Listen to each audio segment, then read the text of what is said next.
Patang. Okay, bota. Kakipa dam na hin khole phat pa ipiu hat chung nung pathin thangwa na ka hin pe masape ni nahi. Tu ni hin la khat kalunga agingin. Hi chu hin sado ing ka tingchom cha holim na ka hin man ding hin. Alhung ke a nei vet pi dingin pakai min ka hin ti mi nahi.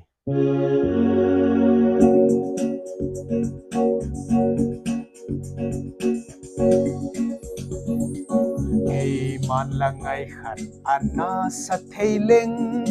leng lo pi chung nung mel ka mu ni le e chu hi ding kat ton so chul mola jesu nei lung sit na aki dang e ka ki pa e jesu nei lung sit hey lung sit hey lung sit Kaki pa Jesu ngay lungsit kay zong ngay lungsit ni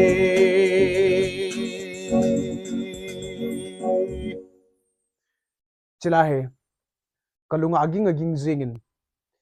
kay man lang ay khat ana sa thailing isi leng lo pi chung nung kamu nila chun kalangay katon sot langay hiding hi atin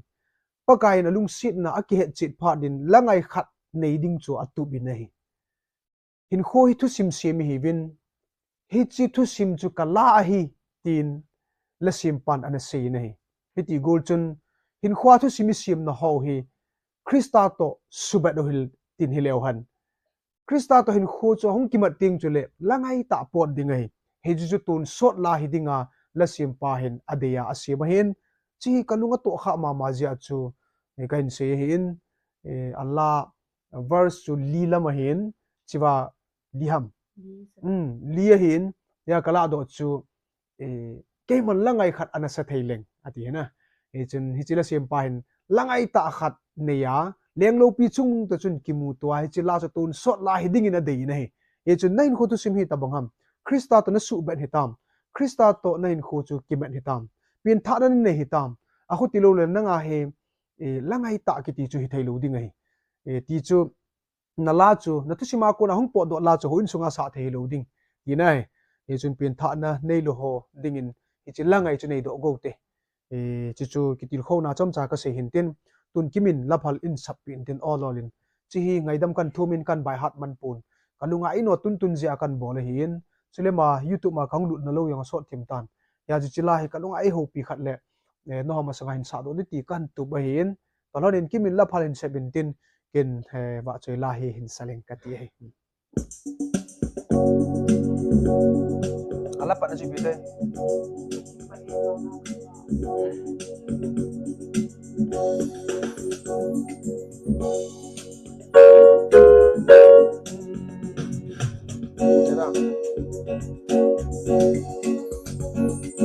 Kakipa ivana kapa atu panlung mon na thu ei hile atu pabwa thu kidang ta kamu ibang thu pa jesun ei lung sit na kakipa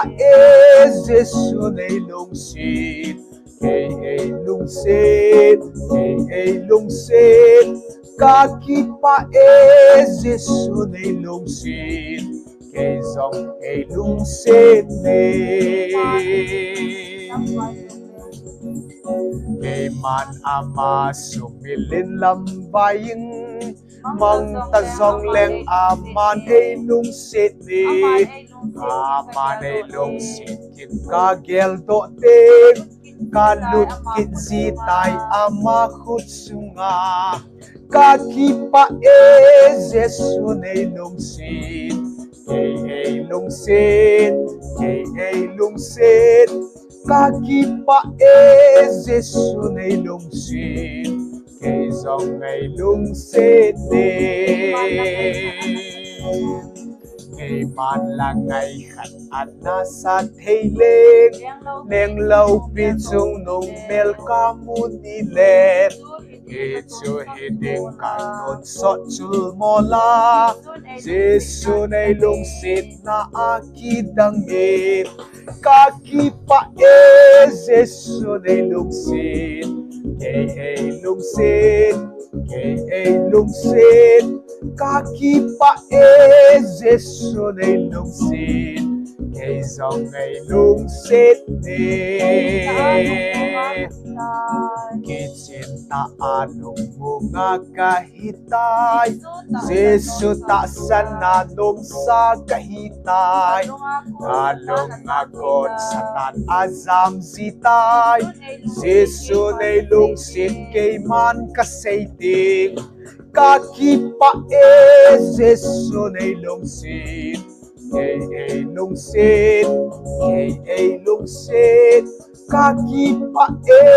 Jesu nay lungsit kay zong ay lungsit kay man lang ay kana sa taileng kay man lang ay kana sa taileng leng law pitsung nung mel kamunile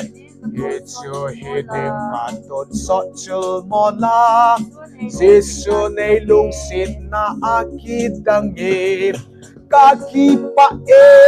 Jesu nay lungsit kay ay lungsit kay ay lungsit kakipa Jesu nay lungsit kay zong ay lungsit kakipa Jesu nay lungsit kay zong ay lungsit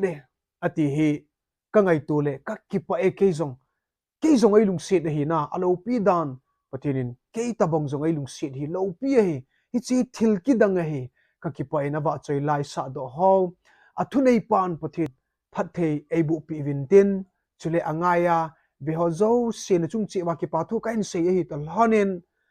pathinin phathei na bu taw han chule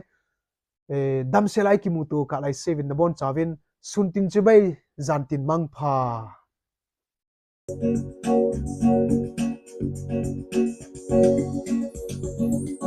Kay man lang ay khat ana sa taileng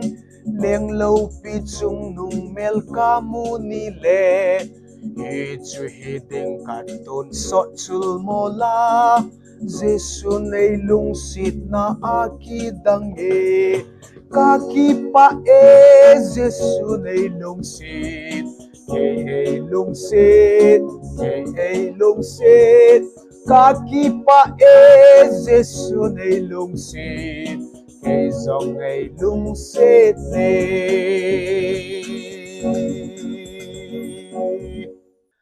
pathirin phathe na bu taw han chule